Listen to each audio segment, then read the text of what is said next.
Greetings, Mark Brown here. As you can see, we have a Microsoft Word document right here. But if you notice, we have a border around it.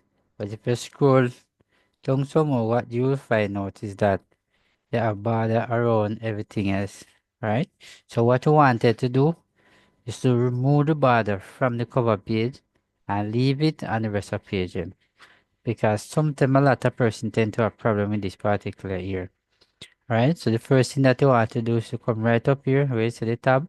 You're going to click on design. Now when you click on design, you're going to come all the way to the far right. You notice where you see the word background. You notice the watermark, page color, all right here, page border. So you want to click on page border.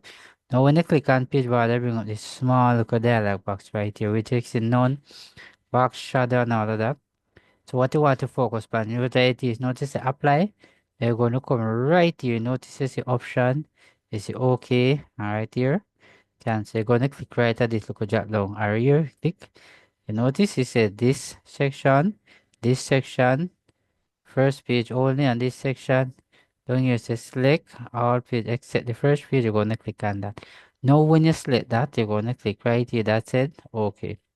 When you click on OK, notice there's no border right there on the cover page, but if you scroll up some more, you notice you see the rest of the page and with the cover page with the border. But if you notice the cover one have no border, so definitely this is exactly how you do it.